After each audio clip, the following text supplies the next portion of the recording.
What's that smell? You want some beans, Captain? You don't need no more beans. Oh.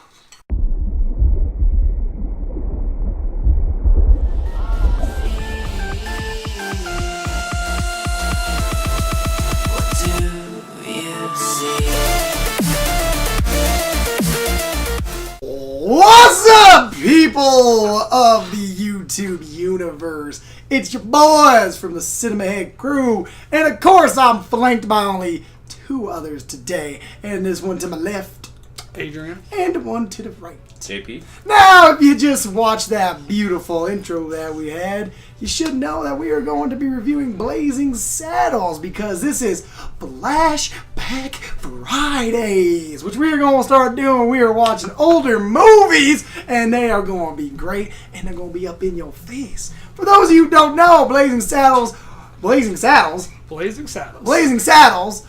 in 1974. That was before anybody here was born. Yeah.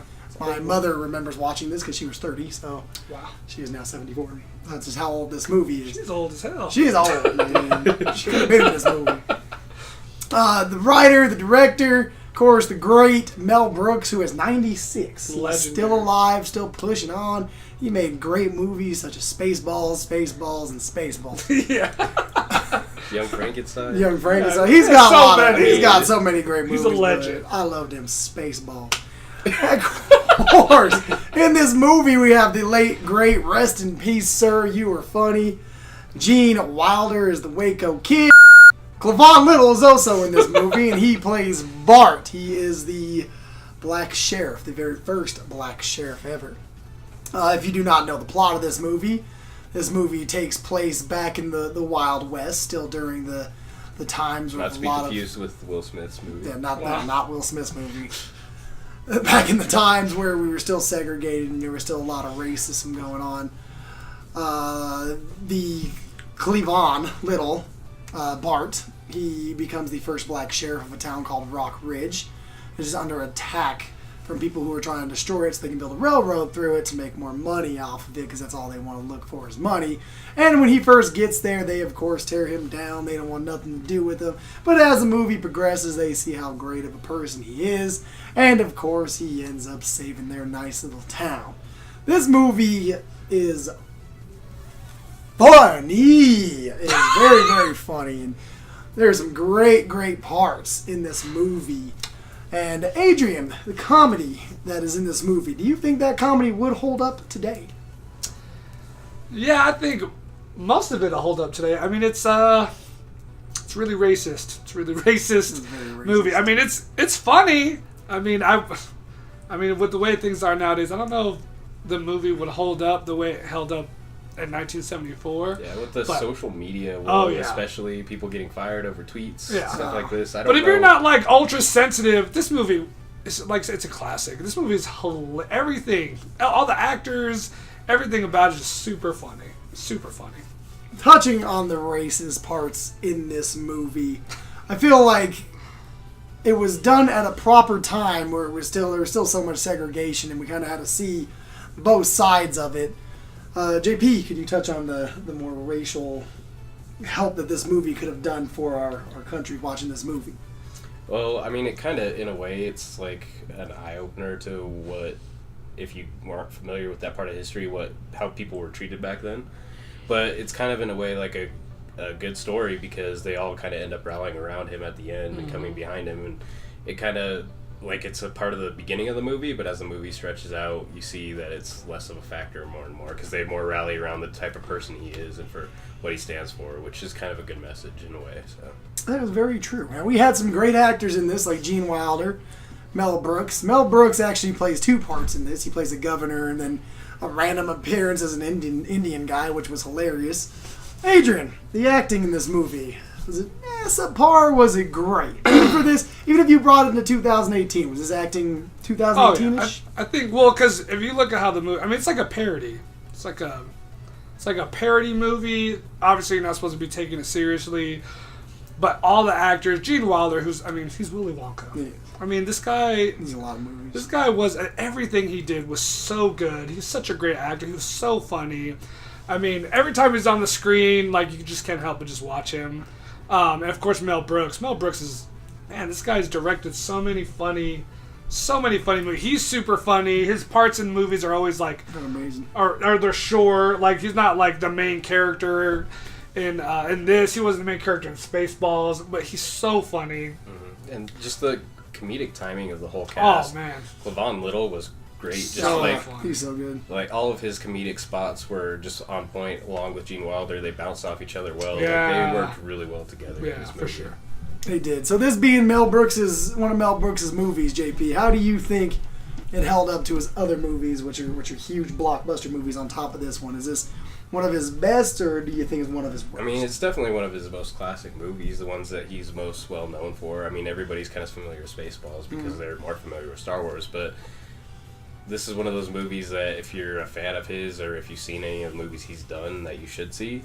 And of course, Young Frankenstein also is one of his better ones. I would say those are probably his top three that he's most well known for. Do you think Spaceballs is better than this movie?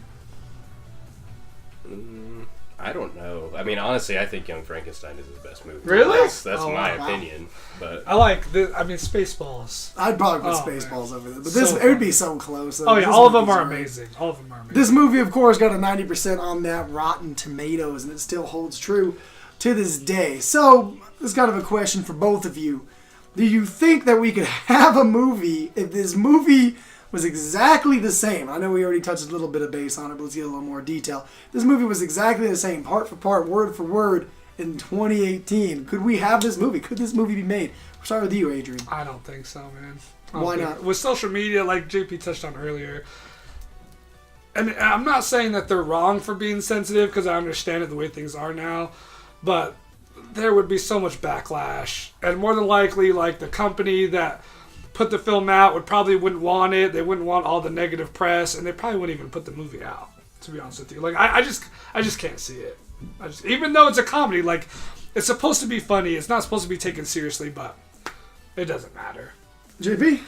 I mean, if they changed and made it less on the racial background, of course, then they could do it. But as word for word as the movie was, I mean, no. I mean, they won't even show the movie uncensored, really. Like, anywhere. You can't find it, really, unless you buy, like, an old DVD or something. Like, yeah, seriously. I mean, there are movies, on the other hand, though, like Django, where they're very but that similar, got backlash for all the N-word dropping and that, too. It did as well. And personally, I just don't think it has a place in today's society. I think we would have to focus on something that's more about equality and more about, acceptance of each other, and that's the way it should be, honestly, because that's kind of what our country needs to progress past, in my opinion. It is, and I think we progress. I know it's still out there, and it's still out there in a big form sometimes, but I think we're starting to at least make those progressions towards. I mean, this is, forever old, and it's going to keep being a problem forever. It's never going to end, because nobody's ever going to see the exact same views. This movie, though, does help it push. Yeah, And of course, now we're gonna do our famous rating system, and we're gonna do it out of Waco Kids, the drunken Waco Kid. So number one is gonna be the drunken Waco Kid that's too drunk to even pull his gun out and accidentally shoots himself in the foot, or number 10 Waco Kid, where he's blasting all those bad guys' guns out of his hand with the quickness where you can't even see it. Oh, that's one of the funniest parts, by the way, when he says grab that chess piece and I'll get it before you do, and he grabs it. It's in his pocket. Oh man, Adrian, 1 out of 10 Waco Kids. Well, I hadn't seen the movie in forever. It's been a really long time since I've seen it, so I went over to JP's house to watch it for the review, and it's just so funny. Like, I thought, because I hadn't seen it forever, and it's like 1974, it came out before I was even born, that maybe I wouldn't catch on to the jokes right away, or maybe just like wasn't. But this movie is still so funny. So like, just as a comedy.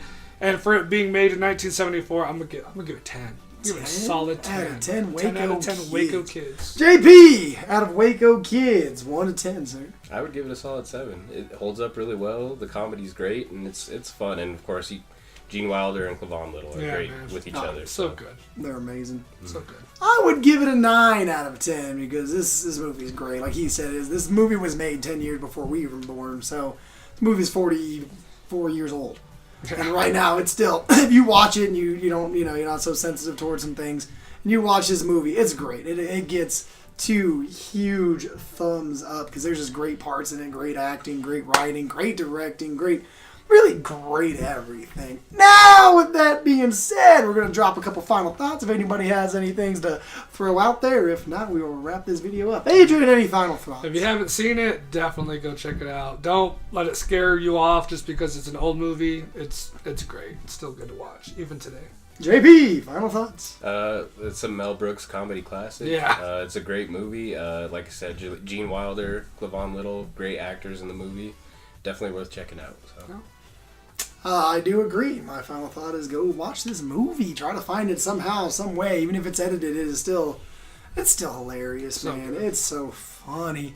And of course, this has been Cinema Heads, the reviews you deserve. And if you watch that movie, it definitely is the comedy that you need. And of course, go ahead and follow us on that Instagram, that Facebook, and of course that beautiful Twitter page. We're always doing big things behind the scenes and posting stuff that was coming up. If you saw our movie review of The Nun today, which today is Monday, you would have already known that was coming because we put it on Facebook. That was a mouthful to try to get out, sir. Wow. Good job. And of course, this video is Boom Dunskies.